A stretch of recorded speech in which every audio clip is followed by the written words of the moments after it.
안녕하세요. 대작가가 되고 싶은 대작가TV 대작가입니다. 오늘은 극작가 또는 지망생으로서 필요한 자세, 덕목 뭐 이렇게 표현을 하기도 하죠. 그거에 대해서 말씀을 드릴 거고요. 원래는 요거와 같이 신인 작가가 하면 좋을 소재 그거까지 같이 붙여서 하려고 그랬는데 내용이 너무 길어질 것 같아서 그거는 이제 다음 시간에 이어서 하기로 하고 오늘은 덕목부터 하기로 하겠습니다. 작가쌤이 그렇게 말씀을 하시더라고요.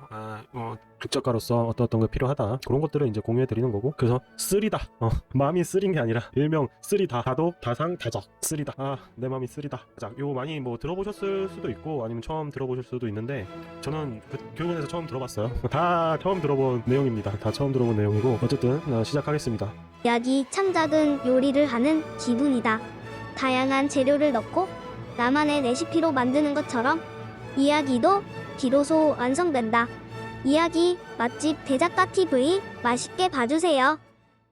많이 읽고 많이 생각하고 많이 써라. 아주 그냥 당연한 말이지만 요거를 확실하게 알지 못한다. 많이 읽어야겠죠. 그리고 많이 생각하고 많이 써라. 근데 제가 봤을 때는 많이 생각하는 거는 기본적으로 탑재가 돼 있어요. 이 작가가 꾸민 분들은 제가 봤을 때 몽상가들이 많고 공상가들이 많고 생각하는 걸 좋아하고 상상력이 풍부하다, 감수성도 풍부하고, 그래서 많이 생각하는 건 자연적으로 그런 성향의 사람들이 이 극작가나 문학 작가로 그 꿈으로 목표로 할 가능성이 높다. 그래서 많이 생각하는 거는 좀 어렵지 않을 것 같은데 이미 많이 생각하고 있으니까. 근데 이제 많이 쓰는 거하고 많이 읽는 거, 많이 읽는 것도 좀 책 많이 읽는 분들이 작가 꿈을 많이 꾸시더라고요. 근데 부끄럽게도 저는 두 분이 많이 안 돼 있습니다. 요것만 돼 있어요. 많이 생각하고 시간도 시간이지만 책은 좀 사긴 사는데 읽질 않고 있다. 네, 앞으로 읽도록 하겠습니다. 이거의 뜻은 뭐냐면 그만큼 책을 많이 읽음으로써 얻는 장점이 있죠. 이제 필력이라든가 문장이 익숙해지는 거죠. 띄어쓰기라든가 맞춤법 그런 것도 있고, 대표적인 건 지식을 얻기 위함인데, 사실은 요즘에는 책뿐만 아니더라도 다양한 채널로 지식을 쌓을 수 있기 때문에 과거와는 좀 달라진 부분이 있는 것 같고, 근데 이제 책은 보통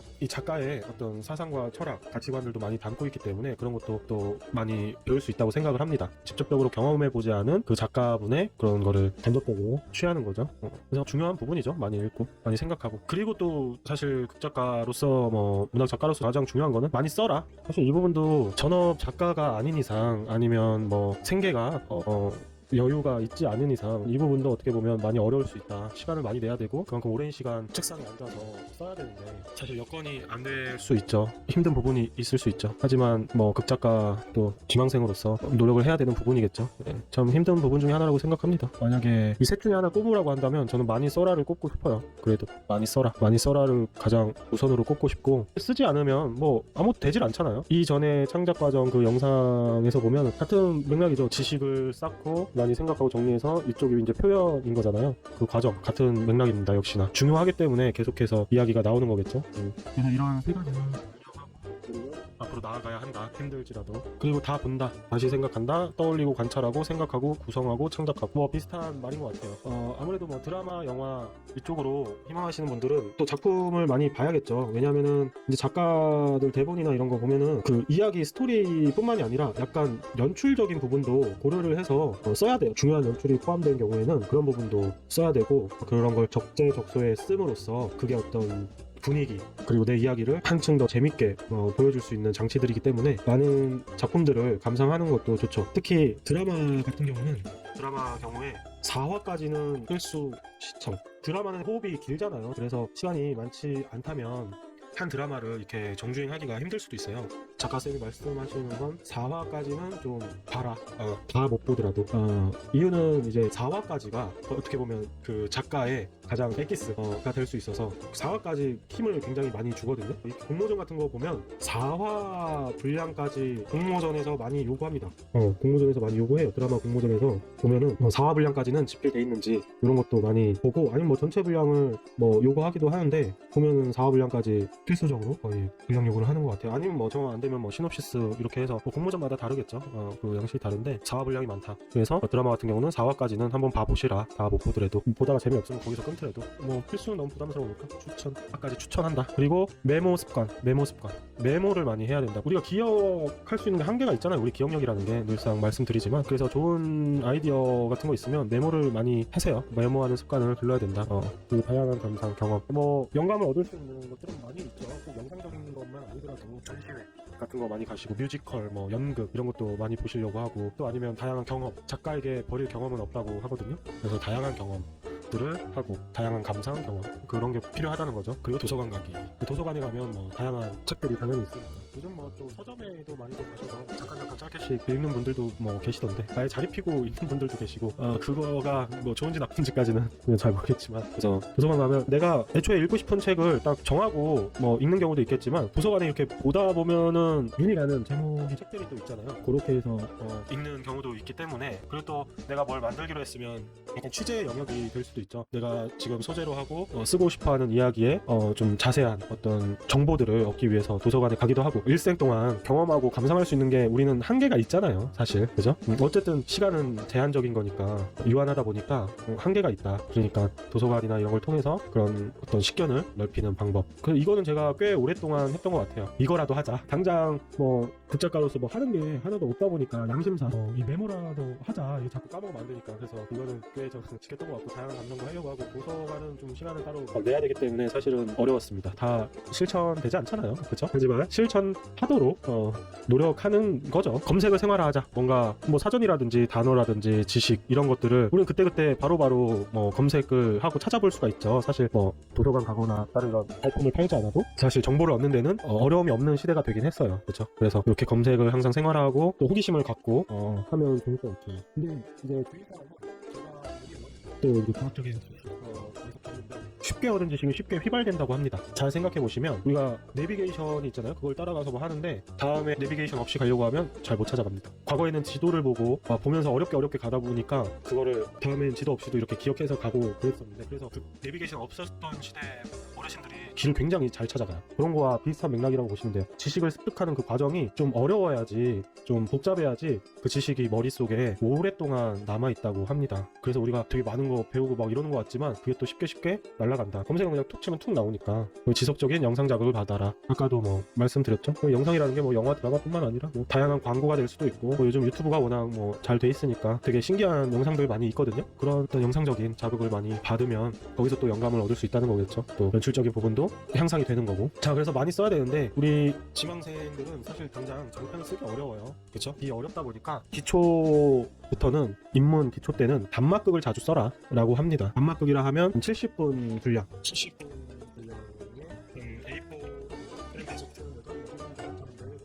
분량 요거를 이제 단막이라고 하는데 요 정도 분량을 자주 써봐라. 이유는 다양한 장르를 이제 소화해 볼 수 있게. 장편은 호흡이 너무 길고 쓰는 시간 자체가 길다 보니까 내가 아직 지망생이고 입문 단계면 여러 가지 장르를 시도해보고 다양한 장르를 소화할 수 있게 단막극 위주로 많이 써보라는 거죠. 내가 쓰고 싶은 거하고 내가 잘 쓰는 거하고 다를 수 있다라고 합니다. 뭐 비단 이런 얘기뿐만 아니라 뭐 직업도 마찬가지잖아요. 내가 하고 싶은 일하고 내가 잘하는 일은 또 다를 수 있잖아요. 그러니까 그걸 또 참고하는 거죠.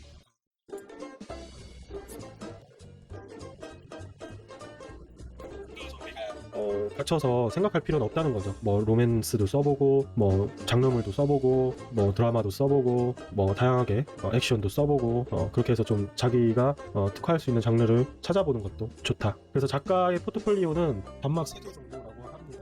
시놉시스 포함 대본까지 다 완성된 단막 3개 정도는 들고 있어야 이 작가의 포트폴리오가 된다.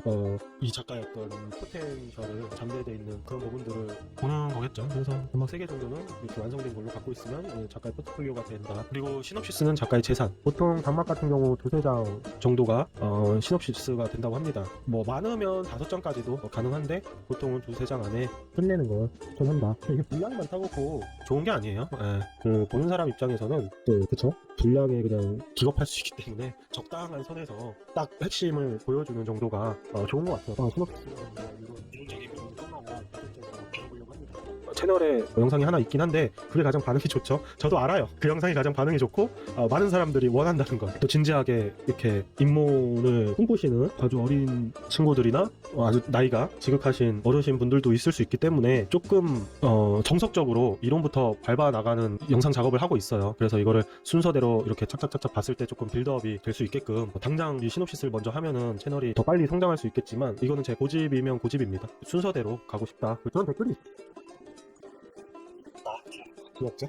그래가지고 그렇게 어린 친구들도 볼 수 있겠구나라고 생각이 들어가지고 이론부터 좀 제대로 그 개념을 알고 시놉시스 단계, 대본 단계에 들어갔으면 싶어서 그런 내용부터 이렇게 공유를 하고 있는 겁니다. 한 번씩은 보고 생각은 해보셨으면 좋겠어요. 그래서 시놉시스를 많이 쓰라고 해요. 시놉시스를 많이 써놓으라. 이게 작가의 재산. 이게 곧 은행이라고 하면 작가의 은행. 사실 대본 작업까지 하면은 너무 힘들 수 있거든요. 이 시놉시스까지는 그때그때 생각날 때 좋은 아이디어 있을 때 시놉시스까지는 한번 해놓으면, 그리고 왜 대본을 미리 해놓을 수가 없냐면 좀 삼천포로 빠지는데 스토리라든지 이 대본들이 수정될 수 있기 때문에, 그죠? 그래서 그 부분에서 많이 싸운다고 해요. PD들이랑 작가랑 뭐 아니면 배우랑.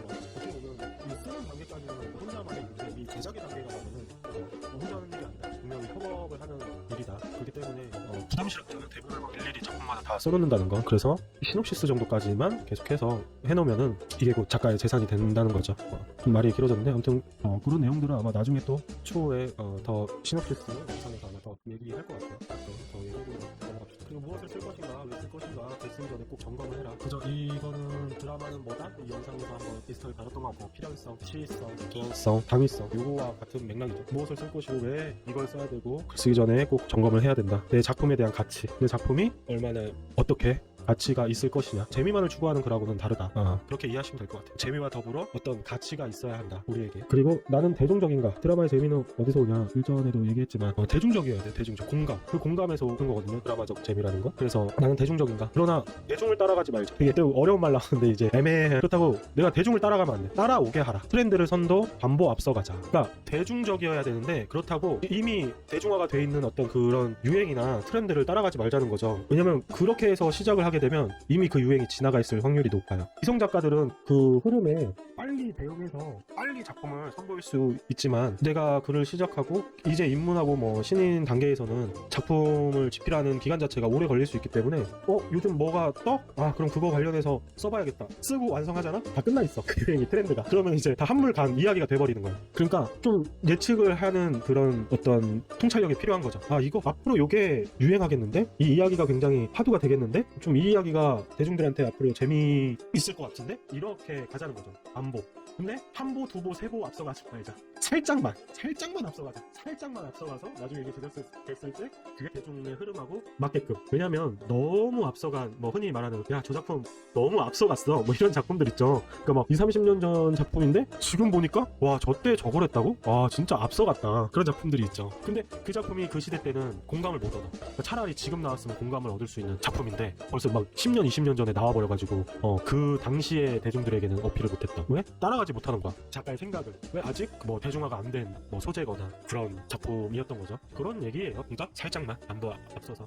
보통 제작이 최소 1년 후라고 하니까 만약 컨택이 된다면 기초 뭐 입문 지망생 단계에서는 한 2년, 3년 앞 정도 내다보는 게 바람직하지 않나. 한 2-3년 정도의 대중이 재밌어할 만한 이야기. 물론 시대하고는 상관없는 보편적인 주제들도 있죠. 그거는 이제 이 다음 시간에 얘기를 같이 하겠습니다. 그런 내용이고. 근데 진정성이 있다면 비주류도 성공. 이게 곧 작가로서의 천재성이라고 하시더라고요. 어떤 대중적이지 않은 소재나 이야기더라도 그 안에 진정성이라든지 스토리텔링이 잘 돼 있다면, 개연성이라든지 이런 게 잘 돼 있다면, 어떻게 보면 이 반보 앞서자가 여기에 같은 맥락이라고 볼 수도 있어요. 아직은 주류가 아니지만 이게 곧 주류로서의 매력도 있을 때, 잠재력이 있는 소재들, 이런 것들, 이야기에 진정성이 있다면 성공 가능하다. 뭐니 해도 작가의 기본은 필력, 문장력이 좋아야겠죠. 왜냐면 일단은 글로 보여주는 거잖아요. 감독이든 뭐 제작사 이렇게 글로 읽혀야 되기 때문에 필력이 굉장히 중요하다. 그래서 좋은 문장이란 뭐냐, 이거는 추후에 한번 다뤄보기로 하겠습니다. 대본이 영상화되는 센스도 필요하다. 기본적으로 글을 쓰면서 내가 그려져야 되는 거야, 머릿속으로. 이 글의 장면들이. 그런 센스들이 있어요. 없는 분들도 있다고 하시거든요. 저는 사실 어렸을 때 만화책을 많이 봐서 그런지 뭔가 글을 보면은 그게 장면화가 잘 되는 편이에요, 다행히. 그래가지고 그런 센스들이 필요하고, 그냥 그려지는 거죠. 내가 쓰는 글이 화면이 확 돌아가는 거죠. 왜냐면 대본은 영상 언어니까 소설이랑 다릅니다. 글로 표현하는 걸 영상으로 찍는 거예요. 대본 다뤄볼 때 이것도 한번 더 구체적으로 다뤄보도록 하겠습니다. 쓰는 대로 보여지는 거다. 쓰는 대로 보여지는 거. 그래서 추상적인 묘사 이런 거는 하면 안 되는 거예요. 대본에만 하면. 인간을 이해하고 사랑하라. 어쨌든 드라마에선 인물이 굉장히 중요하죠. 캐릭터. 그래서 인간을 항상 이해하고 인간에 대한 사랑, 인류애 이런 게 있어야 된다, 작가로서. 그리고 고정관념 밖에 있으라. 그러니까 우리가 고정관념이란 게 분명 존재하죠. 일반화 시키는 부분도 분명히 있고, 근데 그 부분을 항상 좀 견제하고, 내가 너무 생각이 갇히지 않아요. 항상 내 생각을 의심하고 내 생각이 무조건 맞을 리 없고, 나이가 점점 들면 자기 그 편견, 선입견, 고정관념들이 생길 수밖에 없어요. 자기의 경험 안에서만 이 생각이 구축되기 때문에 그런 것들을 유연하게 항상 생각하라는 거죠. 의심하고 객관화를 많이 시켜보고, 뭐 예를 들면 이런 거, 재작년에 어떤 고정관념이 있어. 몸이 불편한 분들은 착할 것이다. 어떤 작품들을 봐도 약간 몸이 좀 불편하거나 이러면 되게 선량한 사람들이 많죠. 근데 그게 제가 일을 하면서 바뀌어졌어요. 굉장히 악질인 분을 만났어. 전동 휠체어 타고 계신 분인데 좀 아니더라고. 거기서 생각했지. 내가 되게 좀 편견이 있었구나. 나 보자마자 막 반말을 막 하는 거야. 나도 내일 모레 40인데 나이를 떠나서 그렇게 막 초면에 말을 막 그러면 안 되죠. 편의점 알바한다고 무시하고 그러면 안 되잖아. 아무튼 뭐 그런 일련의 사건들이 있었어요. 그래서 그런 것들. 그래서 생각했지. 그러면서 난 생각했지. 내가 드라마 작품하면 빌런으로 장애인을 한번 넣어보자. 굉장히 위선적인 장애인, 위선적인 몸이 불편한 빌런, 그걸 한번 넣어보자. 많은 사람들이 가지고 있는 고정관념이 아니야. 왜냐면 또 그런 교양이나 다큐멘터리에 사연 있는 분들이 많이 나오시잖아요. 어렵고 그래서 치료도 힘들고 막 이렇게 그런 어떤 미디어를 많이 접하니까 그게 나도 모르게 그게 고정관념이 된 것 같아요. 그렇게 몸 불편하시고 어려우신 분들 되게 선량할 것이다. 물론 선량한 분들 많죠. 하지만 이게 몸이 불편하다고 선량 이꼴은 아니라는 거지. 이런 게 바로 고정관념이라는 거지. 제 개인적으로 그런 생각을 했었다. 이제 기성작가, 신인작가들의 차이는 신인작가가 강점으로 가져가야 될 건 이제 신선함, 그래서 반짝반짝 트렌드 이런 거죠. 이런 것들이죠. 왜냐면 필력이나 스킬 면에서 부족하니까 기성작가들은 그에 반해 대본 기술이나 스킬, 장시간 연마를 했기 때문에 소위 말하는 대사빨이란 게 있죠. 대사를 맛있게 쓰면 사실은 이 스토리가 조금 빈약해도 재밌게 느껴져. 그게 또 하나의 재미의 장치고, 그런 부분들을 기성작가들은 굉장히 잘 쓴다. 그러면 신인은 그게 부족할 수 있죠. 평가받는 걸 두려워 마라. 글 쓰는 게 재밌나, 이런 것들을 생각해 봐야 된다. 평가받는 걸 두려워 마라. 인정가 까인단 말이야. 교육원에서도 이제 시놉시스를 써서 내는데 합평이란 걸 해요. 모든 이들에게 까요. 30-40명 되는 같은 반 동기들에게 까입니다. 선생님한테도 까이고. 이렇게 올리면 한 주 한 주 이제 스케줄을 나눠놔서 세 작품씩 막 올라와요. 그러면은 그 세 작품을 까는 거야. 이게 깐다는 게 비난하는 게 아니라 이 작품을 보고 내가 생각하는 의문, 뭐 캐릭터의 감정을 못 따라간다든지, 뭐 제가 합평한 걸 이렇게 따라왔는데 그것도 언제 특집으로 한번 찍어볼까 합니다. 그때 당시에 그 어떻게 합평을 제가 했고 전 어떤 그런 걸 따랐는지, 어쨌든 그런 작품을 비판하고 평가할 수 있는 이런 부분들이 있죠. 그거 받는 거를 두려워 마라. 그래서 작가쌤이 그 학습을 시킨 것 같아요. 왜냐면 작가들은 어쨌든 집필하는 순간에 혼자 이렇게 자기 세상에 빠질 수밖에 없으니까, 보통 뭐 예능 계열이 그래요. 문화예술 계열이 이렇게 자기 세상, 작가 세상에 빠질 수 있기 때문에 객관화되기 어렵고 이게 어떤 식으로 보여질지 모를 수 있단 말이야. 자기는 막 뭐 재밌다고 막 미쳐 재밌다고 생각하는데 근데 대중이 봤을 땐 다를 수 있다. 그래서 코멘트, 뭐 피드백들을 계속 해야 되는 거죠. 첫 작품 내가지고 했는데 막 시청률 곤두박질 치고 뭐 영화 개망하고 아무도 안 보고 대중의 이 냉정한 이 평가를 두려워하지 마라. 그런 말이죠. 네. 사실은 평가받는 일이야. 평가받는 일. 대중에게 평가받는 일이기 때문에 나 혼자 재밌을 거면 그냥 취미로 혼자 쓰면 되는 거지만, 프로를 목표로 한다면 프로들은 다 평가받는 일이죠. 어떤 직업이든. 결론은 부지런한 또라이가 되자. 작가는 부지런한 또라이가 되자. 또라이라는 건 사실은 부정적인 의미도 있지만 긍정적인 의미로는 뭔가 다르게 생각하는 거야. 얘는 다른 행동을 하고, 그러니까 좀 기본적인 상식에서 좀 벗어난 행동들, 생각들, 어떤 창의적인, 이게 바로 작가로서 갖춰야 될 자세와 덕목이다. 또 거기에 플러스 부지런해야 돼. 많이 쓰라는 거죠. 많이 써야 된다. 그만큼 내 생각과 어떤 소재, 이야기들을 많이 표현해놔야 그 중에 좋은 평가를 받는 작품들이 생겨날 수 있다. 또 공부하고 또 취재를 할 수도 있는 거고, 되게 할 게 많잖아요. 정보를 많이 공부하고, 이 작품 들어갈 때, 이 작품 들어갈 때, 어떤 소재 할 때 공부해야 될 게 굉장히 많을 수 있거든요. 그냥 부지런해야 된다. 부지런한 또라이가 되자. 이게 바로 작가다. 그리고 또라이의 캐릭터를 만들고 이야기를 만들 때 긍정적이고 밝은 것만 만들지 않잖아요. 빌런이 또 있고 나쁜 일들이 있고 막 어떻게 저래 라는 그런 것들이 있잖아요. 작가의 머릿속에서 나온단 말이에요. 그러니까 양면이 다 있어. 그 나쁜 생각, 그 악인을 또 만들어내야 되는 게 작가다.